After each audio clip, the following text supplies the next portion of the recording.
Hello everyone, welcome back to my channel. Today's video is all about books, so if you don't like books, this video is not the one for you because I imagine it might be a bit of a long one. So come back next time and there'll be a video you might be interested in. If you do love books, hello, welcome, let's chat about our favourite topic. Now, my to-be-read pile is absolutely ginormous going into 2025. And I want to get that all the way down, if I can. If you've watched my video from the start of the year, my goals, I said that my goal was to read 35 books. Now I've got with me, you can't see them just yet, but 19 books. There are a few more that I want to read, but I haven't got them. I either haven't got them or they're packed really far away at the back of my wardrobe and I couldn't be bothered to get them out. But I've got 19 books out for you that I would like to read this year. Looking at it now, laid out in front of me, I'm like, oh my gosh, there are so many stories. So many stories that I want to consume this year and I'm just like, oh, will I have time? But anyway, I thought let's go through it. Let's have a little chit chat. I'll tell you why I want to read them, what appealed to me about it, and maybe I'll try and summarize what they're about. And then if you want to join me in reading some of them, you can. If you don't, then fine. I'm going to share these in no particular order. Firstly, I am really looking forward to reading this, When the Moon Hatched. This is a beautiful edition from the Locked Library. You can see there's a dragon there. My perception of this, I know nothing about it, all except it's sort of like the next big fantasy hit. I don't know whether that's true or not, but from my perspective, seeing it online, people are like this. If you loved Fourth Wing, if you loved ACOTAR, you will love When the Moon Hatched. So I'm really looking forward to giving this a read, but I am nervous because I'm like, what if it's a disappointment, you know? So I'll try not to read the blurbs too much because I find that that's quite boring when creators read the blurbs because I'm also like, I could read that myself by going on Amazon. But from scanning the blurb, it's about assassins, it's about dragons, it's about love, as you can see from the beautiful end papers. There's obviously some romance. So I think it's a proper romantasy. It's a hefty one. Let's see how many pages. 560 pages-ish. So yeah, that's quite a lot, although last year I read one that was nearly 1,000 pages, so not as long as that. But I'm really looking forward to that. Let me know if you have read it. I hope it's good. Now, as a break from fantasy, I actually got this last year for Christmas. I asked for it. I saw my friend Jack Edwards recommended it. It was shortlisted for the Booker Prize in 2023, but I have not sat down to read it yet. My goal, there's a lot of fantasy here, and I've always loved fantasy. Even as a kid, my favourite author was Cornelia Funk. I loved her books, Inkheart, Dragon Rider, The Thief Lord. I used to love all of her fantasy books, and then ACOTAR reignited my love for fantasy. However, I want to get a bit more into lit fic or literary fiction. And yeah, I've heard that this is a really nice sort of familial, I think it's Irish, sort of family drama book. It's quite a hefty number. What I will read you is this short little ditty at the top, it's not quite a blurb, that says, they lived in the biggest house she had ever seen. It had no number, only a name, Golden Hill. It used to belong to an earl or a lord or something like that. There was a meadow behind it and a big wood, like you'd have in a story. So I think it is set in this big family home and I'm looking forward to reading that, and I think that'll be a nice break from fantasy because I can get into a bit of a fantasy hole where that's all I'm reading. Right, now these two I've been meaning to read for a long old time. The Book That Wouldn't Burn and The Book That Broke the World. And these, again, are beautiful Locked Library editions. Look at those sprayed edges. Oh! I cannot wait to read these. Again, it's one of those where I'm a bit nervous because I'm like, I hope I enjoy them. Oh dear, what if I don't like them? But a book about books? I just think what could be better. So yeah, again, if you're interested in knowing what they're about, then you can go and have a look. I won't bore everyone with reading it. Again, another break from fantasy. I got this for Christmas last year as well. I asked for this, The Book Thief. Feel like it's a classic. This is an anniversary edition with new content. I don't know. I think this is going to be one of those books that I need to be in the right mindset. If I'm after something magical and fantastical and a bit of an escapism, I don't think this is going to fulfill that. I think I need to read this when I'm like, really switched on, really engaged, and I've got a clear mind.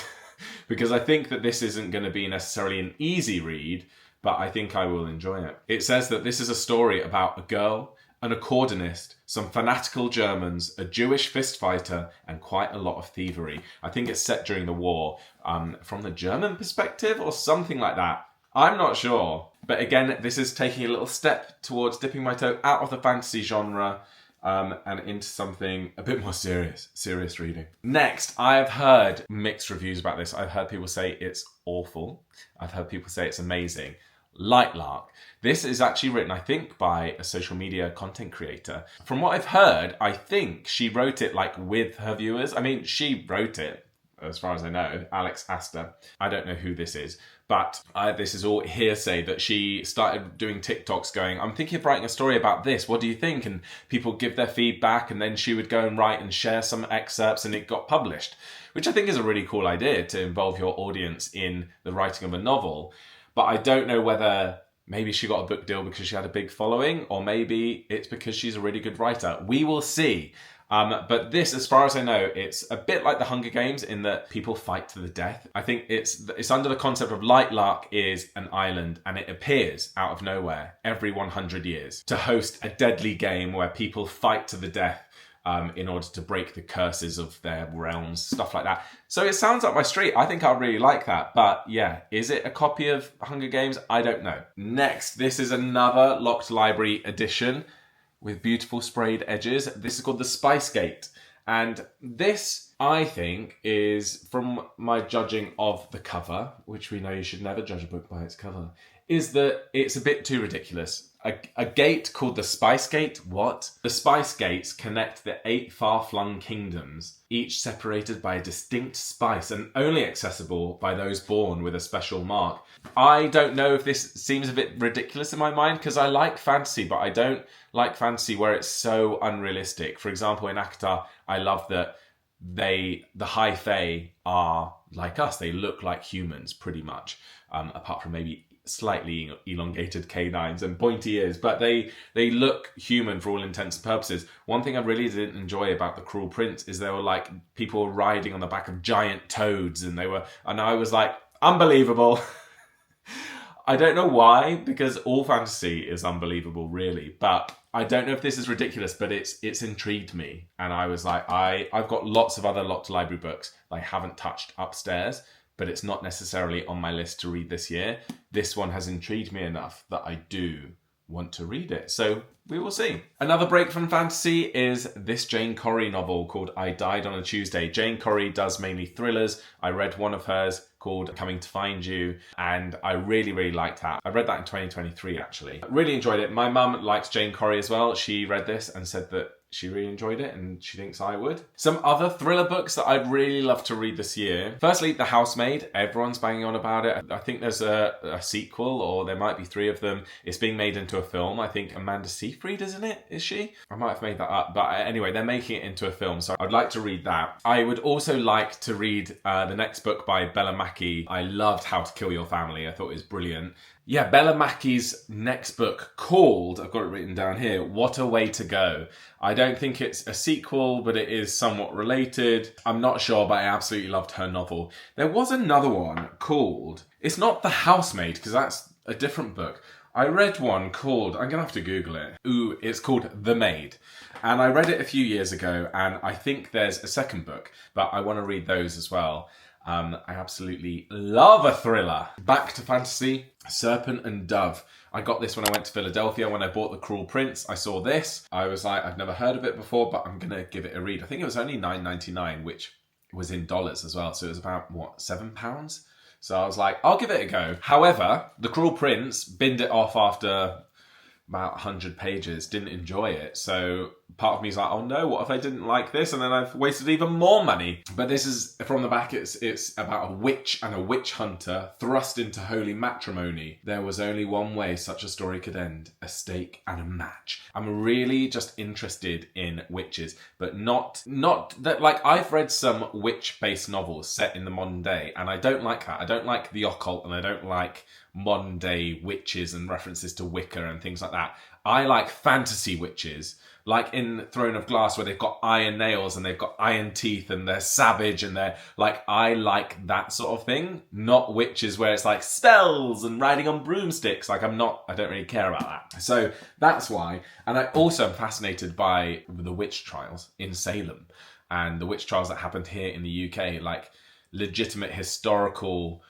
stuff about how people used to feel about witches, and they used to throw them into water with, you know, with rocks tied to their legs and stuff like that. That sort of history of witches really intrigues me. But yeah, do you know what I mean? Next is another break from fantasy, and it was a book bought for me by Keegan last year called Gypsy Boy. And I believe that this is a true story, and it's about a gay kid growing up as a Romany gypsy in the gypsy community, which obviously they're not very tolerant towards gay people. So I think it's a really, really sad story. So I'm going to need to be emotionally prepared for this. But yeah, I really would like to read that very soon. Now here's two that I got for my birthday that I asked for. So firstly, this one, which is the Red Queen collection. So this is a series. I believe what happened was, I thought I was asking for one book, but I think I was asking for the second book in the series or something.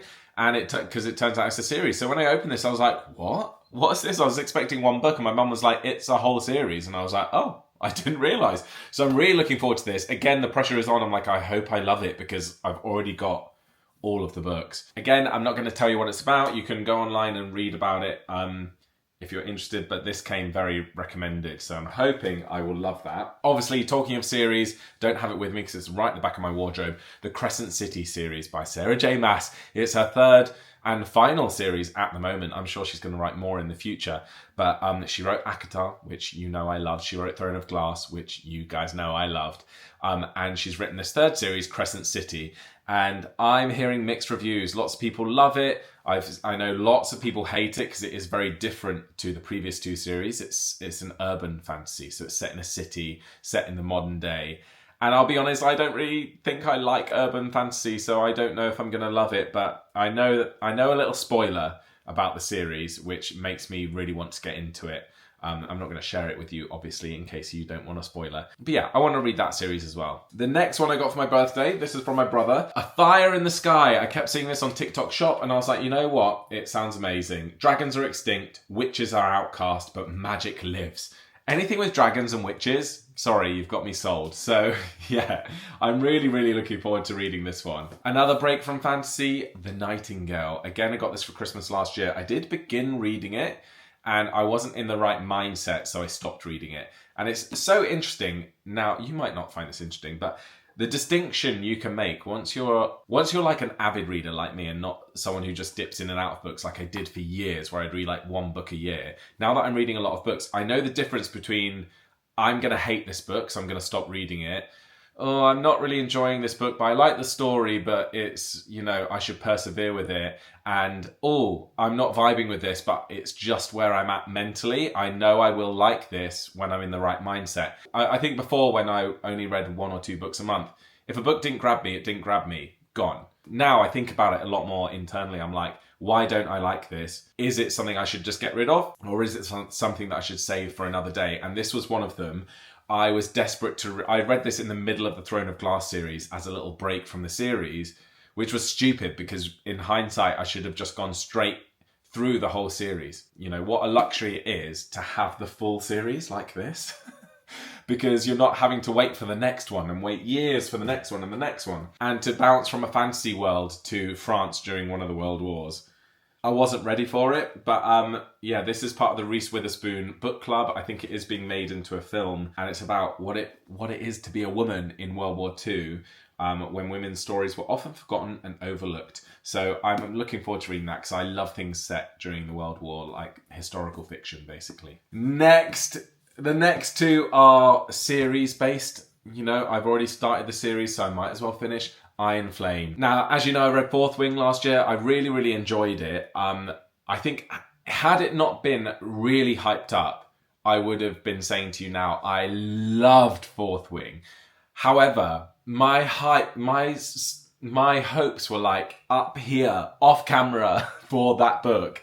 And it was good. It was up here, but it just wasn't up here. Do you know what I mean? So yeah, I don't really say, oh, I loved Fourth Wing, because I feel like then you get Fourth Wing people wanting to talk to you about it and going, oh my God. And I'm like, no, I liked it a normal amount. Like I really enjoyed it, but I'm not like a super fan. I had a break and I decided to wait until the paperback of Iron Flame was out because I didn't want a paperback and a hardback. This is quite hefty. I've heard some people who loved Fourth Wing say Iron Flame is really boring. So I am nervous because I had that this year with the Powerless series. I read the second in the series, Reckless, and it was the most dull thing I've ever read, and it was so disappointing because Powerless was incredible. So yeah, I'm nervous for this one, but I'm going to give it a go because Onyx Storm, the third and final one in the series, comes out I think in February. So this might be one of the first on my list. I think I might begin this like tomorrow, basically.